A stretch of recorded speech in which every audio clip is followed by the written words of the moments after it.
All right, welcome back to Valks Valley. We're live streaming here for this episode. Brian is back from his vacation. Where were you again? Wyoming? Was in like Denver, Loveland, Colorado, and then ended up in Cody, Wyoming for a wedding. How was the wedding?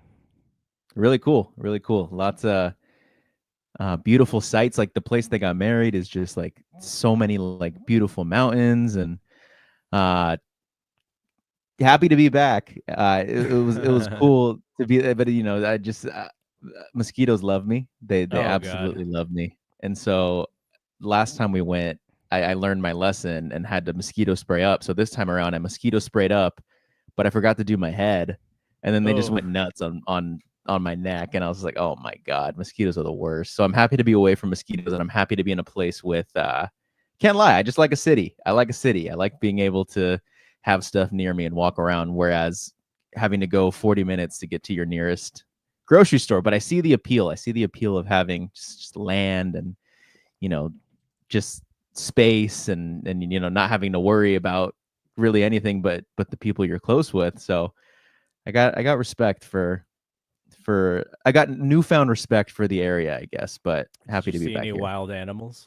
Oh, so many. I should show you some of the photos, but we went to the Colorado Rocky National Park because when we went last year, we went to the Yellowstone and the Tetons, which are like two of the, Yellowstone is like the second most popular, probably behind Yosemite, and you might even say Yosemite's number. Yellowstone's number one. Mm-hmm. So we got to knock out Yellowstone and the Grand Tetons last year, and awesome photos. Saw a lot of wildlife, but this year we hit the Colorado Rockies National Park and saw like this big old elk on the way out. Like we saw nothing the whole time, and then on the way out, just big old elk that I got a really close photo of course, without getting too close, but in a car. Man, it's really cool. It's really cool stuff. So, did you see any giant eggs that look to be hatching sometime on August the 11th? Yeah, no big violet eggs, I'd say, in nature that I was able to see.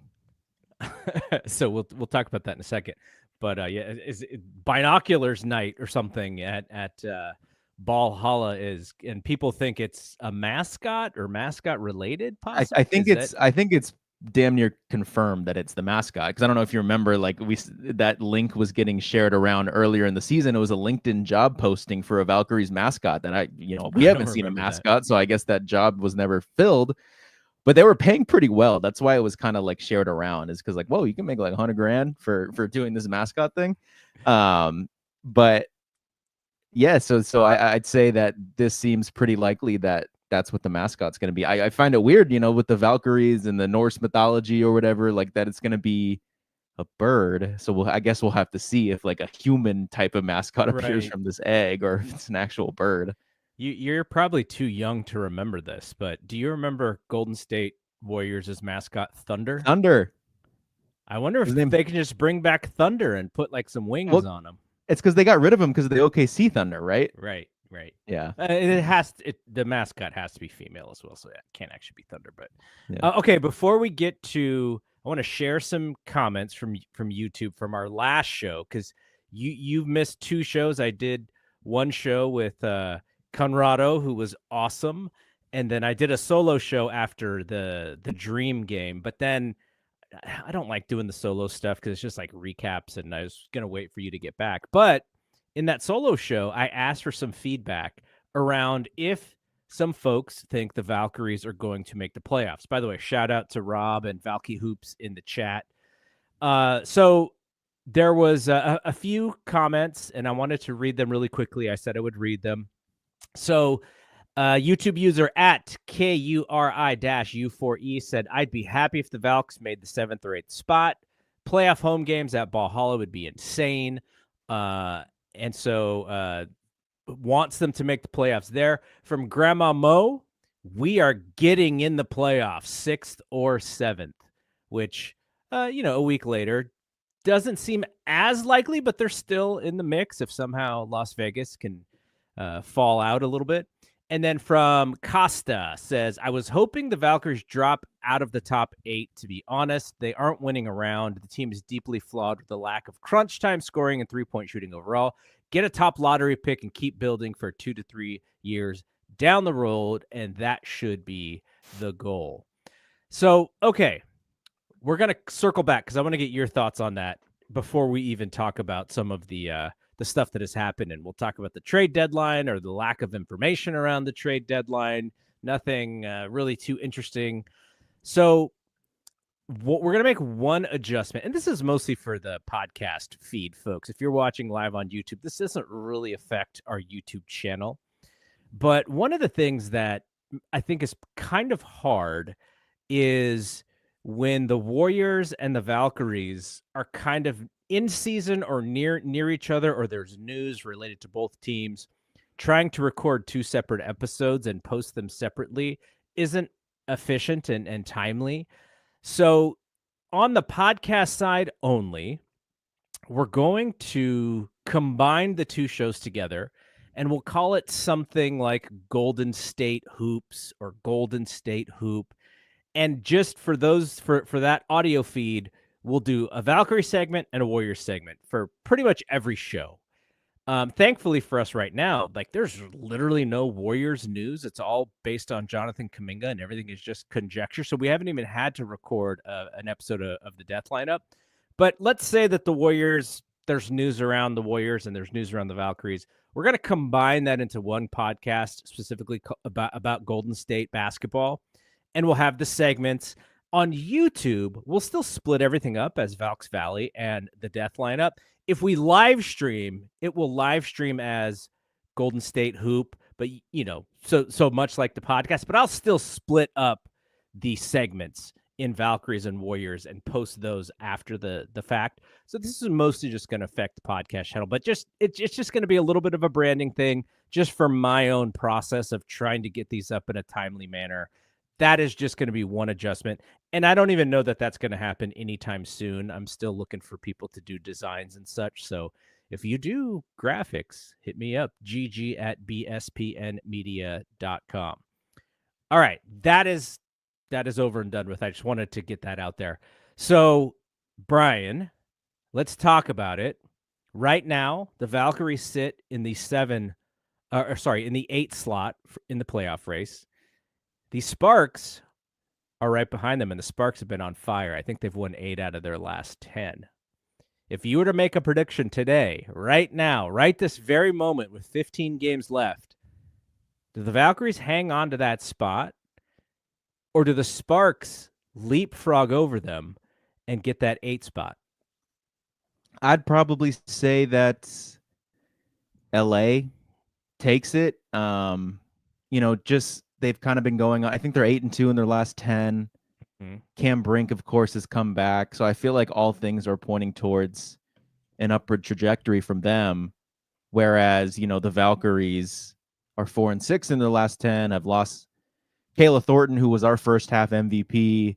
And I know this team isn't really like, they kind of have like a next woman up mentality. Whereas, losing Kayla Thornton, who's your first half MVP, isn't as detrimental as, say, the Vegas Aces losing Asia, even though it's a best player to best player comparison. But we all know that, the Valkyries kind of have this everybody eats, whereas, right, they're not really built around one player. So I feel like I was very worried about Kayla Thornton going down, and I think there is genuine worry about how the team's going to look, but, the team wasn't built around her. So they're kind of able to maybe still be solid while she's gone. But I think that, they kind of haven't really found a replacement for her. I wasn't on the podcast, but I would have shared my thoughts when you and Conrado were doing your thing of like, you think about Veronica Burton, right? I think Veronica Burton is like the unsung hero of the season, just being like available every single game. So I don't mean to take anything away from her because I'm not going to. But you think of, what they like in Caitlin Chen kind of resembles a little bit of what they like in Veronica, where it's like you kind of trust the ball in their hands that they're going to make the right decision. Maybe, you don't expect high points per game, or you don't expect them to take over, but like you just maybe don't expect them to do bad. Mm-hmm. So like if you think of Veronica, she's a starter. Okay, well, they kind of like Caitlin Chen to replicate some of the Veronica stuff. So if Veronica went down, you kind of have the Carla and Caitlin Chen to mix it up in there while she's gone. And then from the Temi spot, well, now they have Rupert, they had Monique before she went down, they had Leticia Me here. Like you could see how the replacement can fit with Temi.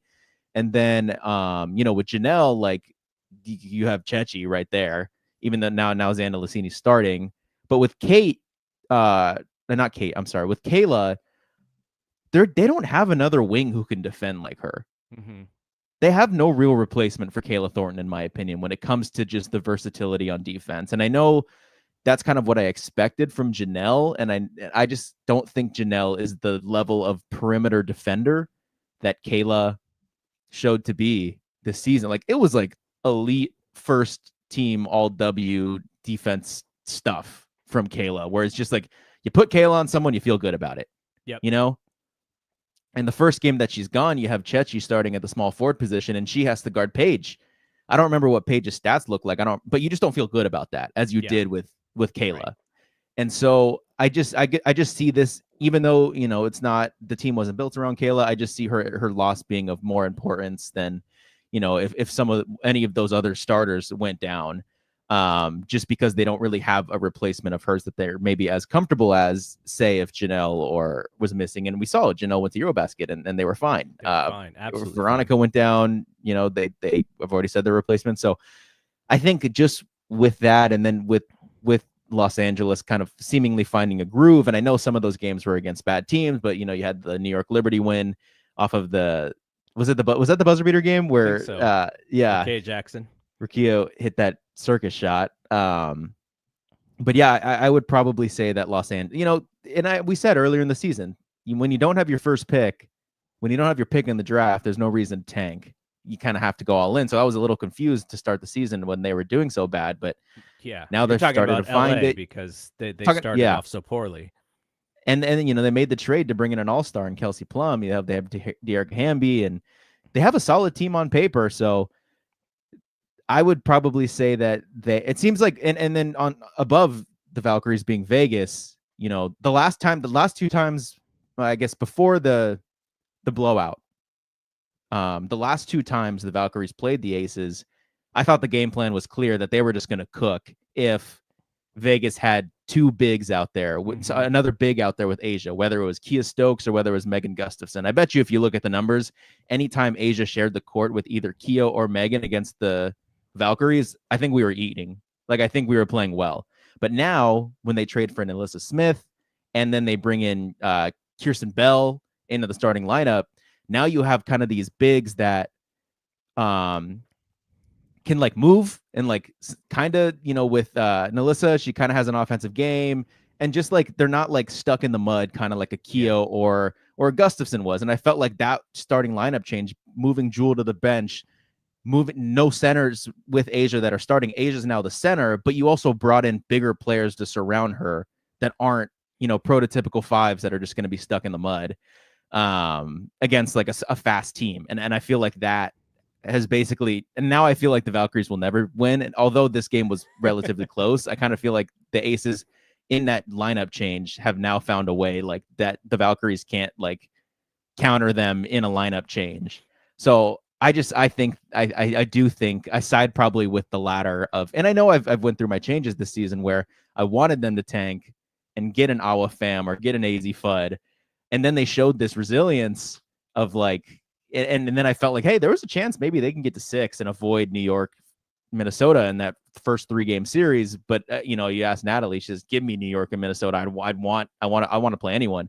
Right. But I just think this Kayla thing is going to hurt a lot more, and I think it's impacting a lot of players. Where you see like a Kate Martin, I feel like she's kind of hit a little bit of a downward trajectory in recent games, and that maybe that could be in part to her having to play more and take more responsibility maybe on defense, or she doesn't have as much of open looks on offense that she used to be getting when, it's not like Kayla was an offensive threat per se, but she would get down the lane, which creates opportunity for an open player. So I think everybody's been affected by her loss though, because she's not a true number one, but she could get a shot. Like if they were at the end of the shot clock, they would just give her the ball and she would try and create something. And in many cases, she would actually be able to make that shot.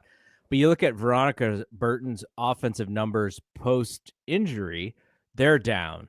And even Chechi, when Chechi plays, it's almost like she has to create her own space to actually get a shot off. And she's very skilled in that. You'll see the step back, but she's also tall, so she can actually create shots maybe where they don't exist. But it does seem like there's just less opportunity because the defense doesn't have to worry about Kayla, and thus they can, they can worry about other folks. And I think that's part of the problem. So one thing that's interesting, you talked about Las Vegas and their changes. I think they're the third worst team for the Valkyries to play now. Like, if you were to think about like who are the worst matchups, obviously Minnesota's number one. Yeah. And then probably New York, especially with Miesman. I think Vegas is number 3. And probably for everything you said, but I think Asia like licks her chops when she sees the Valkyries on the schedule. She was so great.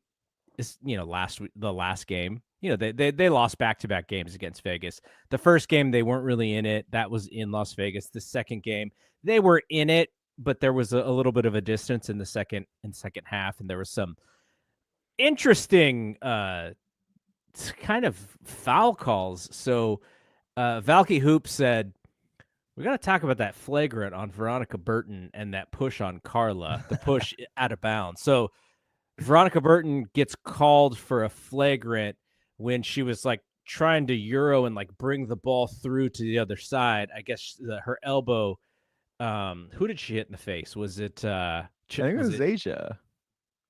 No, I think it was. No, it was Chelsea. It was Chelsea. Yes, Chelsea Gray. And then Carla rubs off of a screen that wasn't really a screen, which is probably part of the problem. And she just gets blasted out of bounds.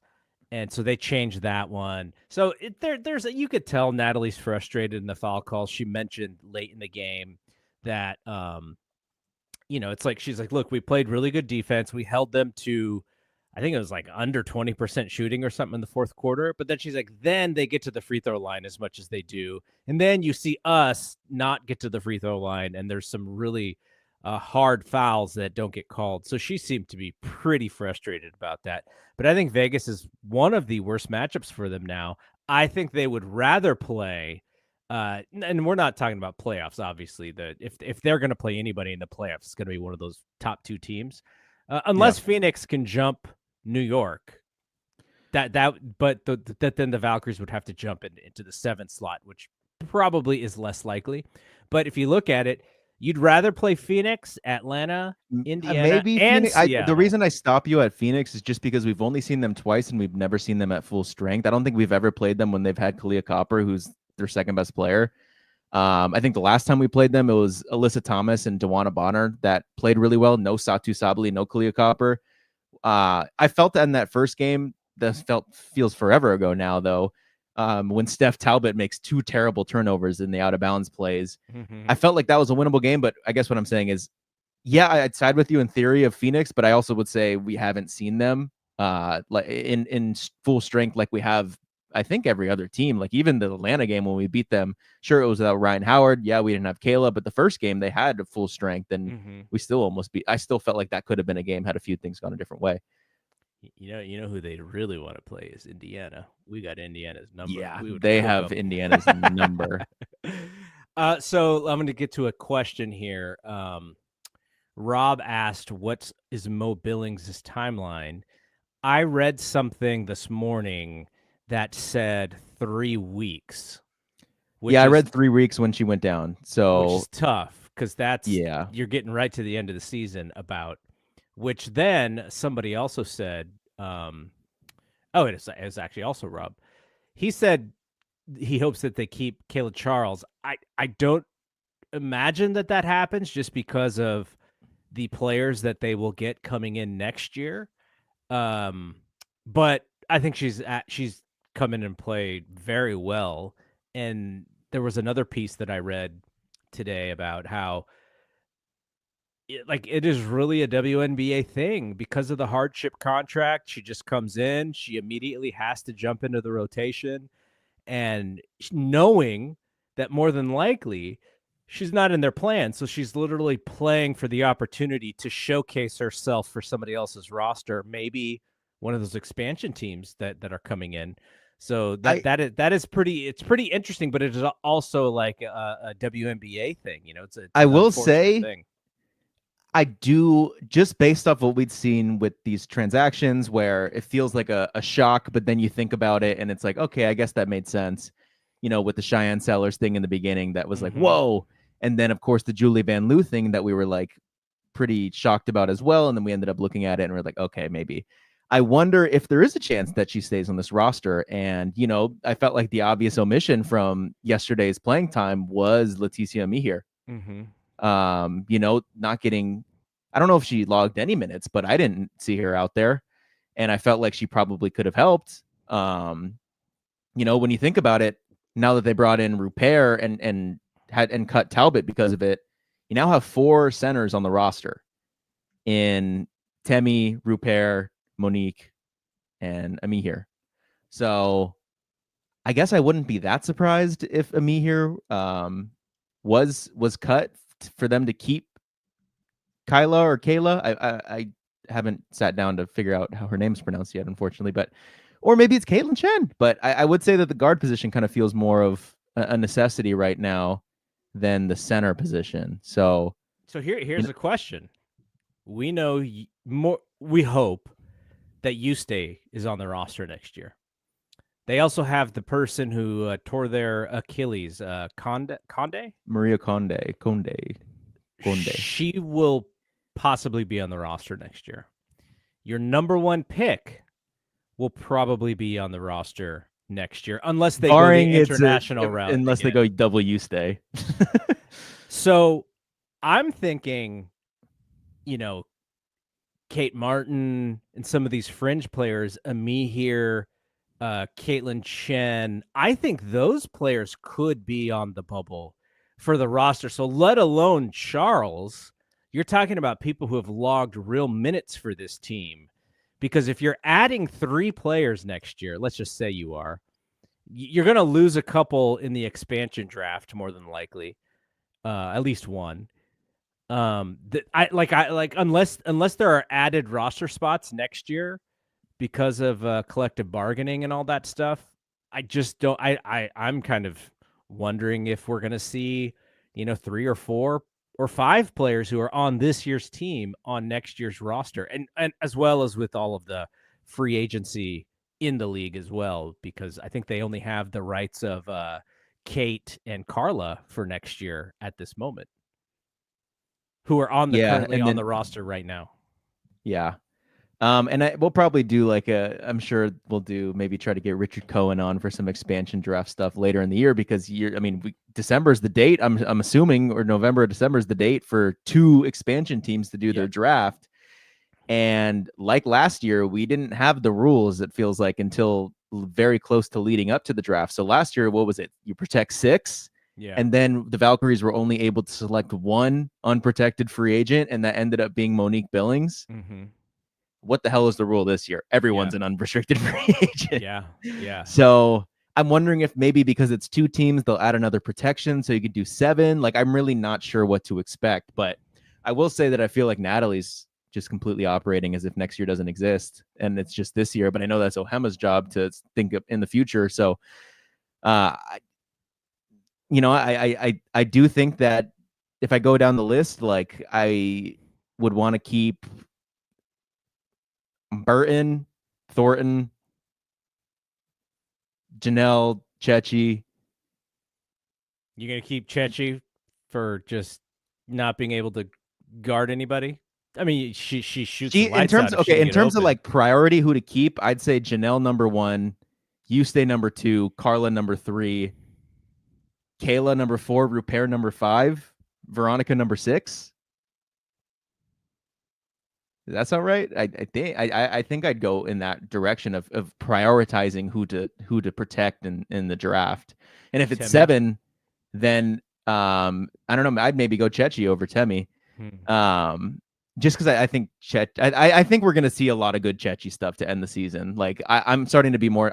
In Minnesota, I was like, oh, just catch and shoot 3-point shooter. Then I watched her in Eurobasket, and then I'm starting to see some of that stuff implement into this season, where there is a little bit of the self creation, whether that's slow and whether the ball goes in. I think there's going to be some some stuff that we see, the game winner against Atlanta, like that was, pretty much self-creation. So I think that would be it right now. I think, of course, the Chechi spot is subject to change for me, but I'd be pretty confident in saying Janelle should be number 1. And then I'd say you stay over Carla for number 2, and then Carla number 3. Just in terms of prioritizing. And, we don't have to worry about this for a while now. Yeah, something to think about. But yeah, I guess anything after that 7, Valkyrie fans will be sad, but I don't think Kate Martin, I think Kate Martin's probably just going to be the greatest expansion draft selection of all time. She might get selected again. Yeah. Because we get that Kate Martin market, the CC Iowa, like we get those fans, and that'll be good to market around. She gets selected again to Toronto or Portland. Wouldn't shock me. Yeah, I kind of feel bad a little bit because her minutes are yo-yoed just about more than anybody's. But again, there's an athleticism part of it that she struggles with, and a lot of her shots that she does make, they are really hard shots because she's contested on just about everything. So what you said about Kayla at the beginning of this show, I think was right on the money. And it made you think that if the Valkyries were interested in really, really making the playoff run, something would have happened. They would have traded for someone at the deadline. What were the rumors? Was there any rumors around the Valkyries? I didn't feel, this is not like the NBA where there's so many rumors about everybody with agents leaking stuff all over the place. But I didn't really hear a ton. The deadline seemed pretty quiet to me, unless there was something that happened that I didn't see. But it didn't even seem like there was any buzz as far as something around the Valkyries. Yeah, I mean, I hope it changes in the CBA, but I hope we don't have a hard cap because that makes not fun deadline. I hope, they change that because it was 3 trades and the only trade that was on deadline day was the Aaliyah Edwards one. And that was the only rumor that I saw the Valkyries in. I think it was the Valkyries and the Connecticut Sun that were interested in Aaliyah Edwards. The Connecticut Sun end up with her, trade JC Sheldon to Washington. And the other 2 was Washington trading Brittany Sykes to Seattle for that draft pick. And then they've fallen a little bit too. Washington, they've fallen even behind the Valkyries. Yeah, I wouldn't be worried about them in terms of if you're trying to compete for the playoffs. I do think that they've trading Brittany Sykes was a clear, like, okay, we're just going to focus around Sonia and Kiki and what we got, and get ready for the draft. Sonia is such a baller. She's so good. I was very impressed watching that game. And then it was Dallas, I think, making a great trade and getting Diamond Miller and trading Dejanay Carrington. So that was it. And those were the 3. And then that Dejanay thing felt like it already happened a week ago. Yeah, it totally did. Yeah, it's just tough to try to make the salaries work. I think Ben Pickman was saying on the podcast that Seattle had like $231 to work with in terms of like open cap space. It's crazy. Not $231,000, $231. So, the Valkyries had the cap space. They could have made moves. I don't know their cap space figure anymore after Rupert came in, but I remember they had like a full salary spot, like a full max salary spot still open. They could have gotten Meesum in. Mm-hmm. So I imagine they could have sent out like small salary and brought in big salary if they wanted to. Maybe that it comes with adding the pick. I wouldn't have been too high on adding the pick, even though it might not be that great, but I just don't know what's going to happen next year. I feel like picks are valuable. Everyone's a free agent. Yeah. So they have this big game. There's still 15 games left, but big game in this picture of, because if you look at the way that the standings are currently, Fever 17-13, Storm 16-14, Aces 16-14, Valkyries 14-15, Sparks 13-15, Mystics 13-16. So there's a cluster there, and the Sparks seem like one of the scarier teams right now. So like you said, you'd kind of expect them to make that leap.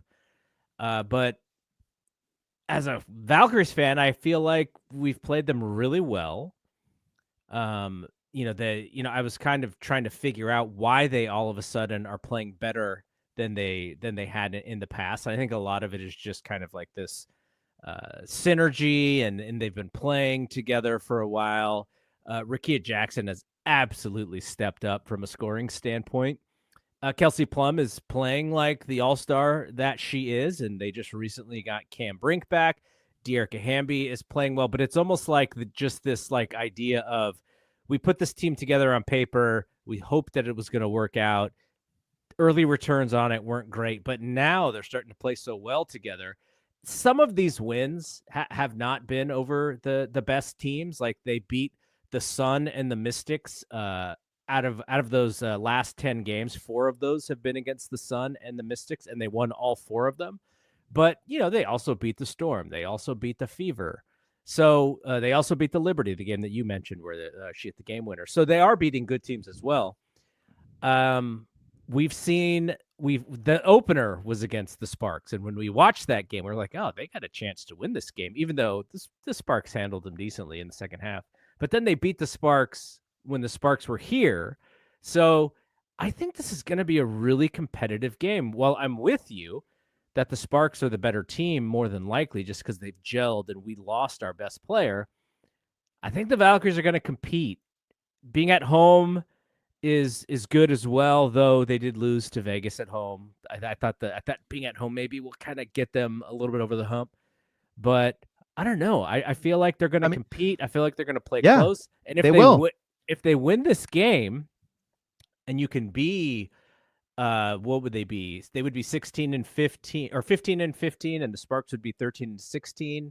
You've created a little bit of distance there. So yeah, you have. But just outlook wise, what have you seen from the Sparks that has sort of enabled this run for them? Before I get into that, I just did a quick look, and this is all manual counting while you were talking, but the Valkyries, I believe, have 15 games left. And out of the 15 games, they play current playoff teams 8 times. Yeah. Tough. And I looked at the Sparks schedule. They have 16 games left.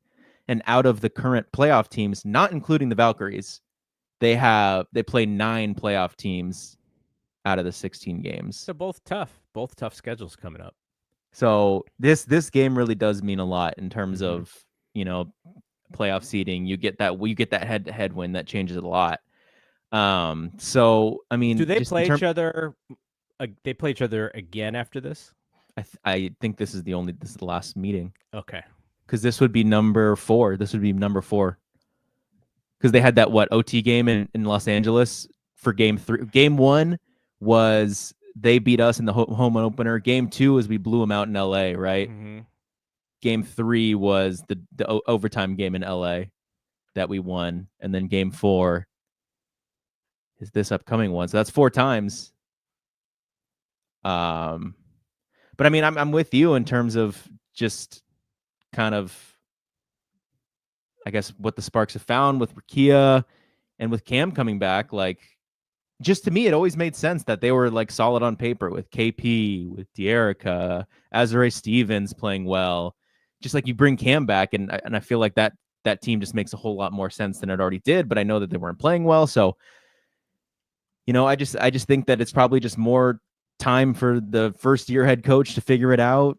For a first year new iteration of the team to figure it out. You could basically say Cam Brink's still a rookie. Like, I don't have much more to say on it but that. So I will be, keeping an eye on that. That's probably going to be the main thing that Valkyries fans are keeping an eye on. I just don't see any other team below them passing them except for potentially Los Angeles.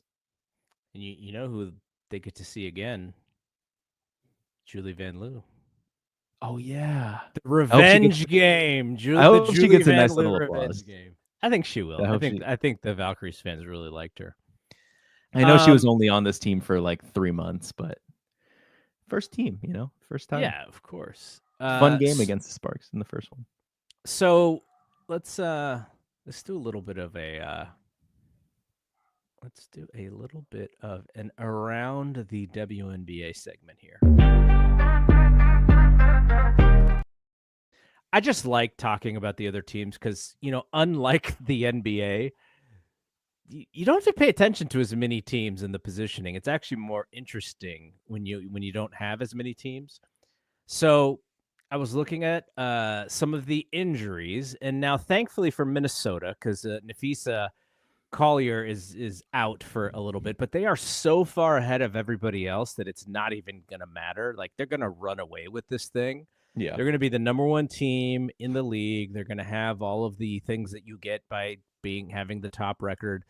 But there's a nice little 2, 3, 4, 5 mix there, and depending on the other two teams below there, like they're still with 15 games. There could be a lot of movement. How do you think the rest of those standings are going to shake just from seeing the teams as you've seen them? Because Indiana is playing so well, and Caitlin is not even back yet. Yeah. I mean, just echoing what you say, like if it feels like, I think Zena said this too, this kind of feels like the Western Conference in the NBA where everything's separated within like 5 games from like 3 to like 12 or 10. Because 2 through 4 is separated by 1 game. New York, Atlanta, Phoenix, separated by 1 game. And then 5 through Golden State at 8 is separated by 2.5. Like, so it is like all still really close with about 15 to 16 games left. Which is why the trade deadline thing kind of sucked, right? Because if you are trying to lock in that 3rd spot and you make a big trade, like in the NBA, that's what would have happened. Like the Warriors get Jimmy Butler so that they can, make sure that they that they're secure in their positioning, or other teams, grabbing a guy to try and cement their spot and to make a run. That's why I think the trade deadline was kind of disappointing, because I was like, oh, I want to see who really wants it, who's really going for it. And the team, the two teams, the top 2 teams are the one that added the two top players. New York got lucky. Is it luck, or was that the only team she was going to play for? Probably the only team. Maybe if we kept Van Loo, then she would have. And Kayla didn't go down. Maybe. But yeah, probably just them. How has she fit in so far? Have you seen any of that? I haven't seen it. Just like I have had to. I know the audience doesn't know this because I was just texting you about this. But I got back from Wyoming on Sunday, and within the past 4 days, I've just been busy catching up with work. So it was only yesterday that I was able to just binge watch. I was like binge watching a season of television. It was just like 5 Valkyries games. Like that Chicago game was ugly. It was tough to watch. And then of course the Aces game, I kind of knew the result, so maybe skimming through a little quicker. But so I haven't gotten to watch as much. Angel Reese in that game, which was not great for her because she's a little bit banged up. Is she out? I don't know how long she's out, but no Atkins either. I don't know how long Atkins is out, but it was just like no timetable for Angel Reese as far as I know. And of course the Valkyries are missing a ton of players too. Not just Kayla, like Monique and Chechi and there was one more. But anyways, Tip was out. Tip was out. A few games, yeah. Tip was out. So yeah, I haven't been able to watch as much. Just been so worried about catching up with our own team. I haven't been able to see across the league as much, but I just got to assume what I watched in Eurobasket and what I've heard about Misamin is that she fits in like perfectly, especially with Brianna Stewart going out. Like maybe that would have been more difficult to fit in with Brianna there because you just had, kind of redundancy in like size and position, but who cares? That's apparently one of the best players. So she's been able to just probably fit in pretty easily with Brianna out. So if you were to make a prediction, how do you think that like top 5 shakes out? I think 1 and 2 stay the same. Number 3, I don't know is Ryan Howard back? I don't know what her timetable is, but I could see Phoenix. I just feel like Alyssa Thomas is going on like just a crazy like run that maybe isn't getting talked about enough, that she's playing like the 3rd best player in the league and, arguably the 2nd best player. So I could see Phoenix maybe, it's tied right now. So it's not a crazy thing to say that Phoenix ends up as 3. But of course, you're waiting for the sleeping giant and Caitlin Clark to return from Indiana and see what that looks like, because Ari McDonald has been awesome in her absence. And, you just think that you add Caitlin and everything goes well. I know it doesn't always work like that. I know you need, they've been playing probably a different style of basketball without the girl who shoots from 45 feet or whatever the hell she shoots from. I'm sure it's a different style that gets played without her.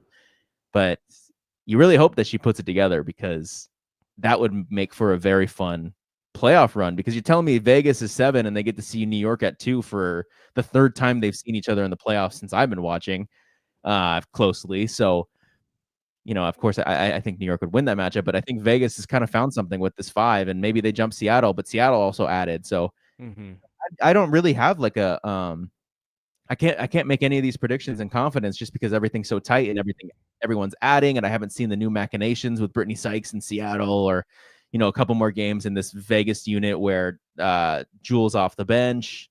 But I think what I'm most interested in seeing is Caitlin coming back to Indiana and how that affects the lineup, and if they just look like what we thought they'd look like. I think we all thought like, hey, they'll probably be top 3, and with her injury and inconsistency and people being available and the whole DeWanna Bonner thing, like that probably stunted some of that. But I just want to see what it looks like. And I don't know. I think her timetable, it's like the 12th of August or something. There's a possibility she comes back.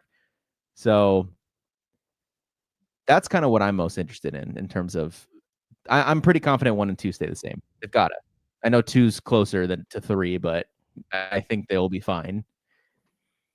All right, let's end this, and I'm interested in the folks in the chat as well, what they think as far as if the Valkyries are to make a late season run here.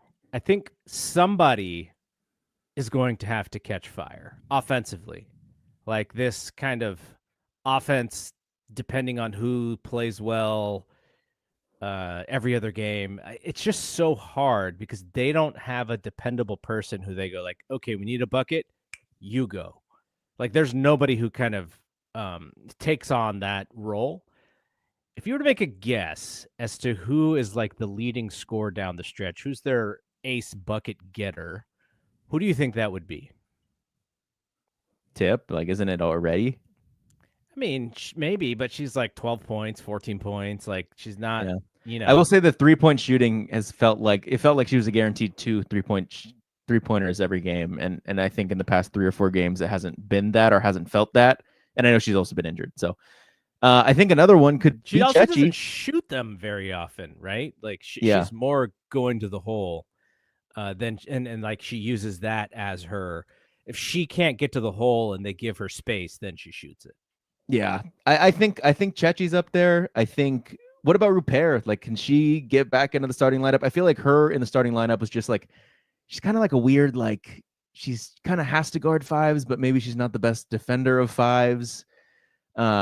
Like I think what's kind of stunting her or stopping her from the minutes is probably on the defensive end, because on the offensive end, like she feels like you feel so comfortable when she shoots a 3-point shot.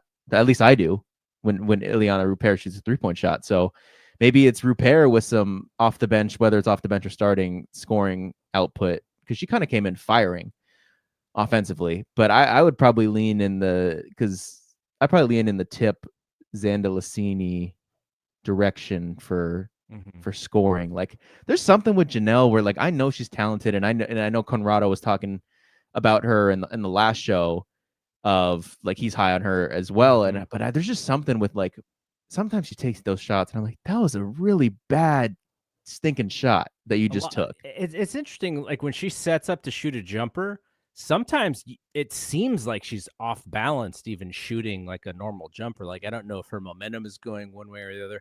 By the way, Rob in the chat says Tip or Janelle, and Valky Hoops also said Tip. I mean, I think if you're talking about veteran presence and maybe the ability to understand what it's like late in games, this late in the season when everyone's tired, everyone's hurt, I think that is a good person. Her energy can be very good, and sometimes it can be very bad, especially if she doesn't get the call.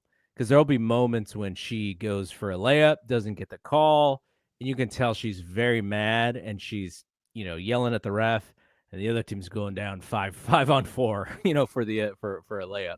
So, I think there's got to be some sort of like leadership aspect to this. It's like, okay, like I understand how this thing works late in the season, and I'm gonna change it up, and I'm gonna make sure that ball's in my hands, and we're gonna do something good. that person sometimes I feel like, and I think Natalie said this yesterday, which is, why did Carla play over Veronica so much late in yesterday's game? Like, I don't think Veronica played in the fourth quarter.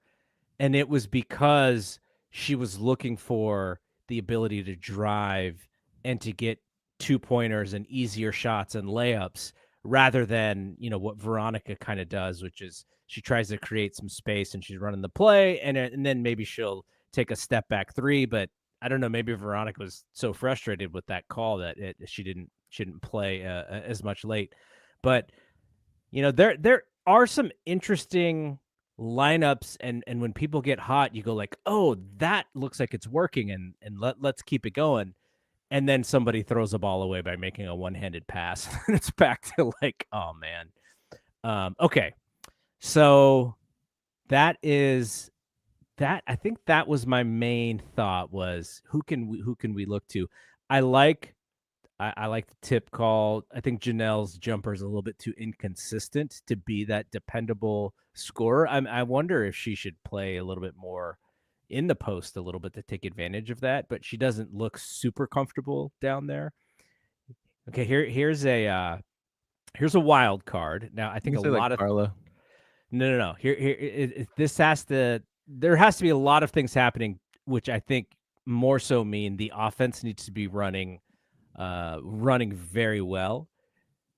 If we could just get Rupert some open shots, her shot is money. Like that stretch five, when that thing works, it really works.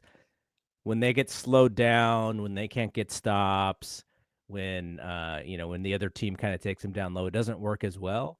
But I feel like when she's able to take open shots and shoot them, the offense works really well. So that would be a little bit of a wild card. But she doesn't get the ball enough to really be that person or make that They're difference, not I don't used think. to the pick and pop like the guards are like not used to swinging the ball over their head, and they do it. They do it, but you could tell like they come off the pick, and they're just so used to the Temi and me here, Monique. Oh, pick and roll. You're just gonna be right there on the roll. But with Ileana just like staying back in the 3-point line, like there is opportunity to hit her more than they do. So I'm with you. I feel confident when she shoots that ball. All right, so big week. I think it's the Sparks and then it's Connecticut, right? Those are the next two games. Yeah, and I might try to go to that Sparks game. We'll see. They're doing like a slam night. I don't know if you've seen that. It kind of sounds. I actually don't really know what to expect. But it sounds like some type of like activation stuff, which is reminiscent of what they do at the WNBA Live during All-Star Weekend, where it sounds like a lot of brand activation stuff. And it sounds like they have a slam inspired T-shirt for every single player on the roster, probably except for Charles because she's brand new. But yeah, I'm gonna try to go because I would want to get like a Janelle T-shirt. Or if they did a That'd be Natalie cool. Nakase T-shirt, I would get that one. But Yeah, I that didn't would be see that really one cool. advertised. But yeah, Janelle or That's Carla. awesome. All right. So glad to have you back. Glad we're able to do this, and we'll figure out what the next episode is going to be like. We'll check schedules and such, but I do hope that they are competitive and they're fighting for that 8th spot. 'Cause I think it'll be really fun, especially for this show. And you know what my dream is? Not my dream, but what I would like to do is if they do make the playoffs, is the first series still 3 games or is it 5 games? 3, but they do get a home game. But now. they will get a home game for sure. And it's still in talks of, I don't know if it's confirmed if they're going to play at Chase or Oracle. That's rough. But what I would like to do is if we are not at the game, I would like to watch the game live and maybe just live stream like the last 5 minutes of the fourth quarter to lead into a podcast. I think that would be really fun. Like if people are watching on television and they just want to jump in the stream and we're just like all watching the end of the game together and then we lead into a show. I think that would be really cool for the playoffs. Should so totally, but we should definitely try to go to the game. yeah, it would be awesome to go for sure. Maybe we could do it on the 2. road, the road game. Yeah, totally. All right. Thanks to everybody who was in the chat. Thanks to everybody listening on the podcast feed, watching us on YouTube. That is it from here. So for Bri, I am Double G. We will see you when we see you. Peace out.